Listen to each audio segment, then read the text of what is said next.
ඒක අවස්ථාවක ධර්මාශෝක අධිරාජයාට මහා මොග්ගලී පුත්තිස්ස මහ රහතන් වහන්සේ බණක් කියනවා. ඒ බණේදී කියුණා බුදුරජුන්ගේ ස්වරය ගැන.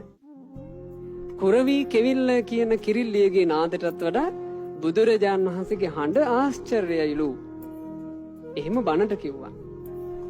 ධර්මාශෝක අධිරාජයාගේ හිතට මේක තදට වැදුණා. ධර්මාශෝක අධිරාජයා තමන්ගේ අගබිසවට ඇවිත් කිව්වා සොඳුරි බලන්ටකෝ බුදුරජාණන් වහන්සේගේ ස්වරය ගැන අද මට බණක් ඇහුණානේ. ඒ ස්වරය කුරවි කෙවිල්ලකගේ හඬට වඩා මිහිරියුලිනේ. අනේ සොඳුරි කුරවි කෙවිල්ලක් අල්ලගෙන හඬ අහලා බලමුද? රාජ්‍යරුව කුරුළු වැද්දන්ව ගෙන්නුවා.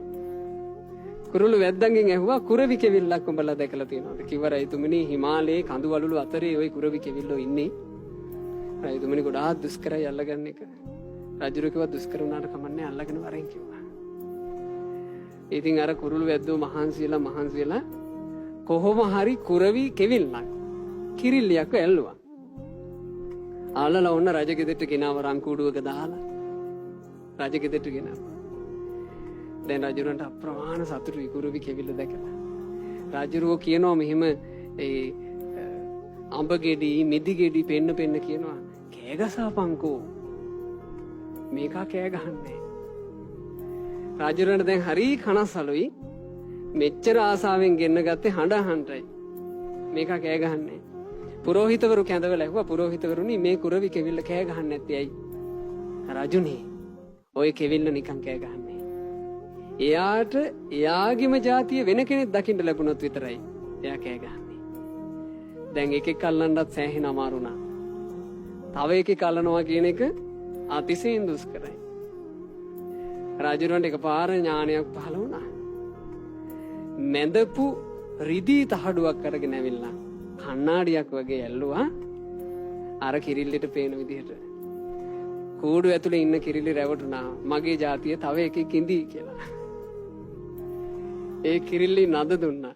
මම කල්පනා කරේ ওই කතාව අහද්දී අද ඒ කුරවි කෙවිල්ලගේ නද අහන්නවත් අපිට නෑනේ අවස්ථාව.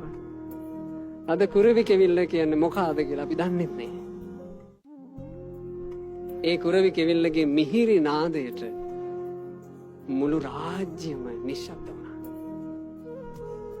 කර හිටපු වැඩ ඉබේම නැවතුණා. හැමෝගෙම හඬ කුරවි කෙවිල්ලගේ හඬටම නැඹුරු වුණා. එච්චර මිහිරි හඬ. කොටින්ම මේ රජමාලිගාවේ හිටපු අස්පයෝ ඒ වෙලාවේ හප හිටියනම් මොන හරි මේ ආහාරය හපන එක නෙවෙත්තුවා කියනවා. එච්චර මිහිරියේ හඬ. ඒ මිහිරි හඬට අනිත් හැමෝගෙම හිත පැහැදුනේ. රජුරුවන්ගේ යගමෙහිසිගේ හිත පැහැදුනේ කොතෙන්ද? අනේ කුරවි කෙවිල්ලගේ හඬ මෙච්චර ලස්සන නම් කුරවි කෙවිල්ලගේ හඬත් පරදින අපේ බුදුරජාණන් වහන්සේගේ හඬ කොච්චර ලස්සනද? ඒ ධර්මාශෝක අධිරාජයාත් ඒ අධිරාජයාගේ අගබිසෝන් වහන්සේ දොහොත් නළලේ තියාගෙන නමෝ තස්ස භගවතෝ අරහතෝ සම්මා සම්බුද්දස්ස කියලා 3 වතාවක් බුදුරජාණන් වහන්සේට වන්දනා කළා.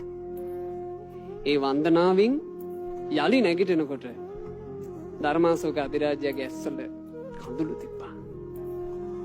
හැබැයි අර අගබිසෝගේ හිතේ සක්කාය දිට්ඨිය විචිකිච්ඡාව සීලබ්බත පරාමාසය සම්පූර්ණයෙන්ම නැති වෙලා ඈ සෝතාපන්න ආර්ය ශ්‍රාවිකාවක් වෙලා හිටියා. බුදුරජුන්ගේ ස්වරය ආශ්චර්යයි.